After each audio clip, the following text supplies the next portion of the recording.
ये लोकेशन भी हॉन्टेड है, ये बस भी हॉन्टेड है, इसका आसपास का एरिया भी हॉन्टेड है। ये बस खड़ी हुई है कई सालों से। आई थिंक इस बस को खड़े हुए 2 या 3 साल हो चुके हैं।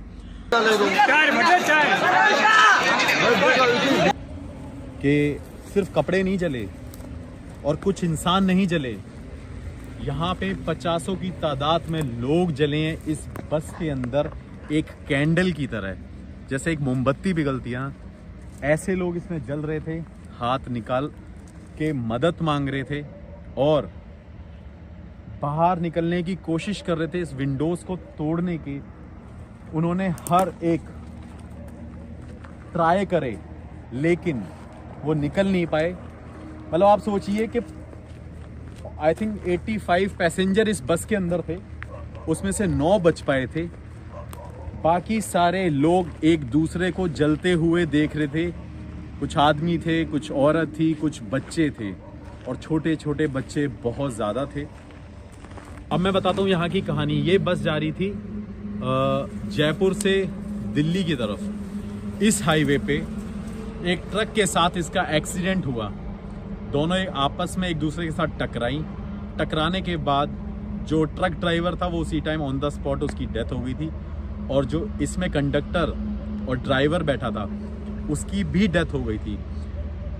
उसके बाद यहाँ के वोल्वो के जो इलेक्ट्रॉनिक सिस्टम थे, जैसे ये इलेक्ट्रॉनिक गेट्स थे, वो खुल नहीं पाए, जिसके कारण जितने भी लोग थे वो अंदर ही अंदर जलते गए, मरते गए मोमबत्ती की तरह।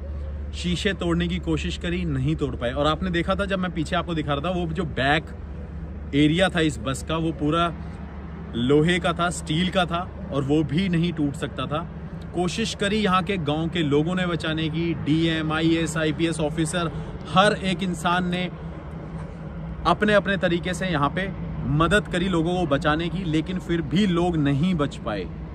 उसके बाद 10 फायर ब्रिगेड्स आई, पूरे इंडिया की प्रेस, न्यूज़ रिपोर्टर्स आए इस जगह को कवर करने के लिए, और कुछ वीडियोस में डाल रहा हूँ वो भी आप देख लीजिए, जिससे आपको अंदाज़ा लग जाएगा कि क्या हुआ होगा उस टाइम पे जब ये बस में लोग जल रहे थे।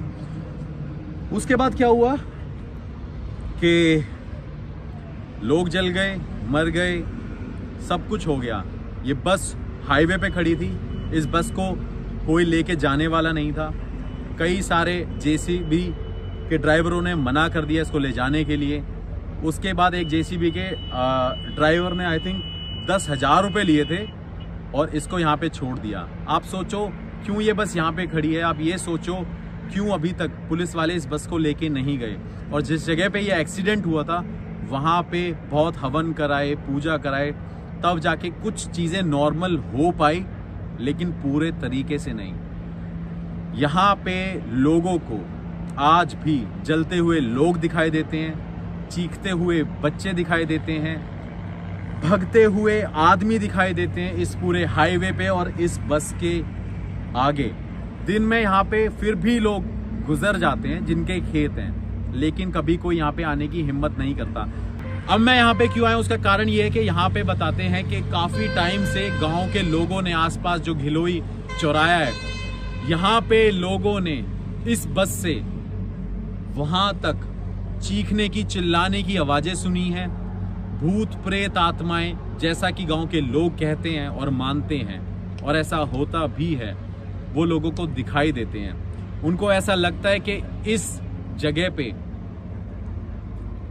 आज भी आत्माएं हैं जो चिल्ला रही हैं, चीख रही हैं, मदद के लिए उनको पुकार रही हैं। और काफ़ी लोगों ने ये भी बताया कि रोड पे अभी recently 8 days back, I think 8 दिन पहले, एक ट्रक ड्राइवर के सामने एक स्पिरिट आ गई और उसने एकदम, मतलब वो एक औरत के उसमें थी, भेष में, और वो एकदम सामने आ गई। तो ट्रक वाले ने जैसे ही गाड़ी मोड़ी, उसका एक्सीडेंट हो गया। वो दूसरे हाईवे पे जाके एक कार से टकरा गई और वो ट्रक ड्राइवर बच गया। और जब उसने रीज़न दिया, और उसने शराब भी नहीं पी रखी थी, उसने रीज़न दिया, तो उसने कहा कि सामने एक औरत आके ऐसे ऐसे ऐसे ऐसे कर रही थी और मैंने तभी गाड़ी को मोड़ दिया।